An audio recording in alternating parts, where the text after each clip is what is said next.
Саламатсыздар ма 7-ші сынып оқушылары? Бүгін біз алгебра пәнінен 1-тоқсанға арналған жиынтық бағалаудың тапсырмаларын талдайтын боламыз. Оқушылар, бұл жалпы нұсқасы, егер қажет болса, каналында 1-ші және 2-ші нұсқалары бар. 1-ші тапсырмада бір мүшенің коэффициенті мен дәрежесін анықтаңыз.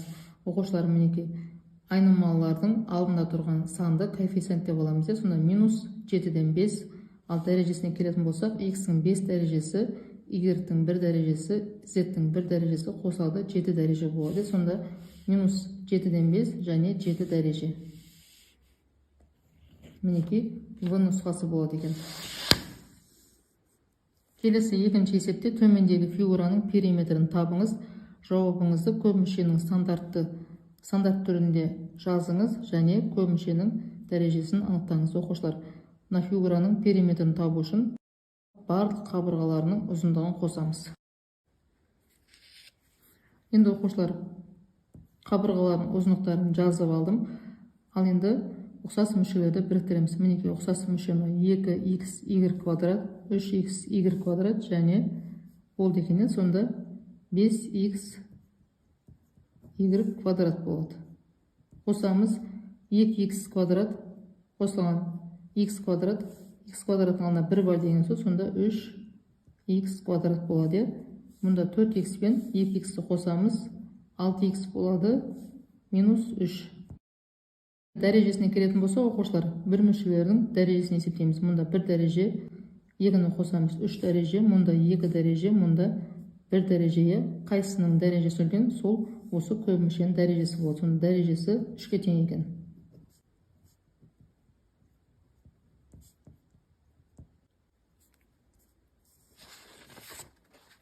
Келесі оқушылар, 3-ші тапсырмада көбейткіштерге жіктеңіз.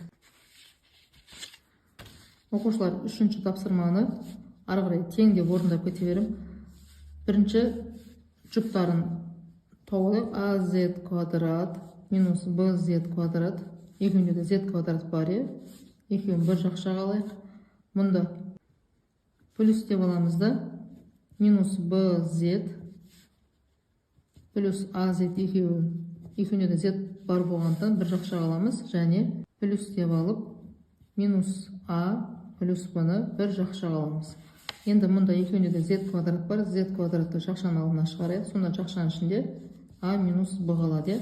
Мұнда мінекей екеуінде де z бар екен. Z-ті жақшаның ішіне алайық. Сонда бізде жақшаның ішінде a минус b қалады. Ал мұнда мінекей жақшаның алдына минусты шығарып жіберейік. Өйткені минус a плюс b болып тұр. Сонда жақшаның ішінде a минус b болады.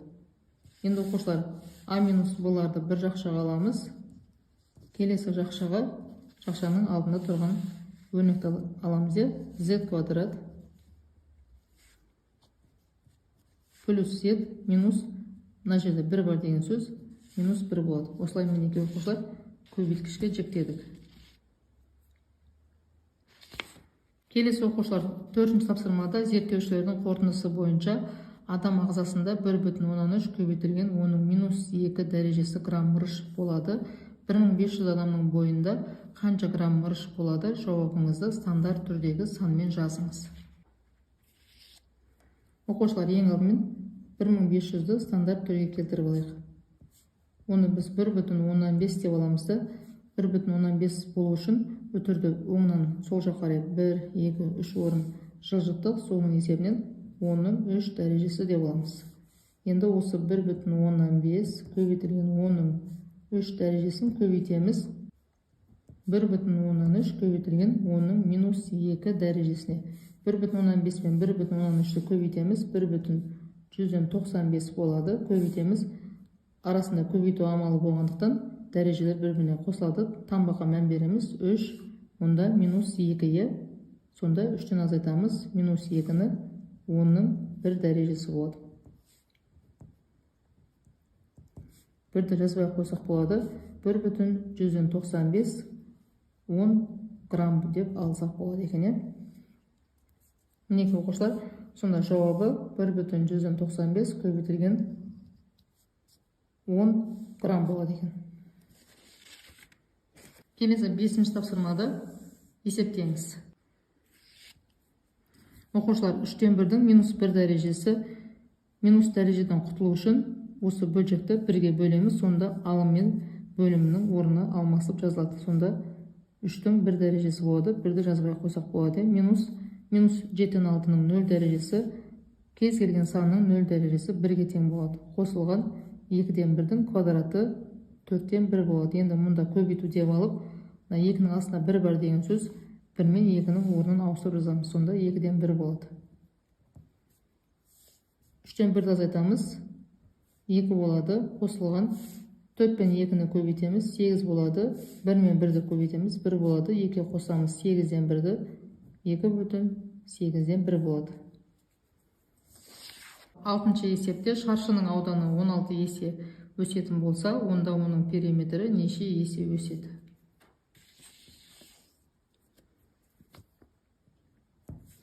Оқушылар шаршының ауданын табу үшін бір қабырғасын квадраттаймыз. Енді оқушылар бастапқыдағы қабырғасын біз, яғни А1-ді белгісіз ғой, оны x деп алайық. Енді осы x бойынша бірінші аудан есептеп алайық. Сонда бірінші ауданы x квадрат болған екен. Енді екінші ауданы 16 есе көбейген, сонда 16x квадрат деп аламыз. Енді қабырғасын табу үшін 16x квадрат шығу үшін 4x пен 4x'ті көбейтеміз деп аламыз. Сонда A2 екінші қабырғасы бізде 4x-ке тең болған екен. Енді периметрін табу үшін оқушылар шаршының периметрін табу үшін 4-ті көбейтеміз A-ға. Сонда бірінші периметрін тауып алайық. Бірінші периметр тең болады 4 көбейтілген A1-ге, 4 көбейтілген A1 бізде x-ке тең. Сонда 4x болады. Енді екінші периметрін табайық. 4-ті көбейтеміз A2-ге. 4 көбейтілген A2 бізде 4x-ке тең. 16x болады. Енді қанша есеге үлкенін табу үшін екеуін бір-біріне бөлеміз.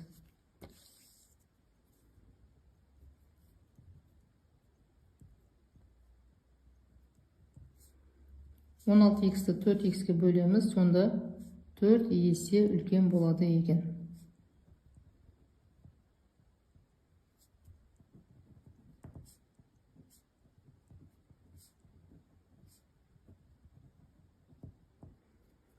Оқушылар, сендер барлық есептердің жауабын өздерің жазып отыру керексіңдер. Түсінбеген сұрақтарың болса, оқушылар комментарийға жазып сұраңдар. Сау болыңдар.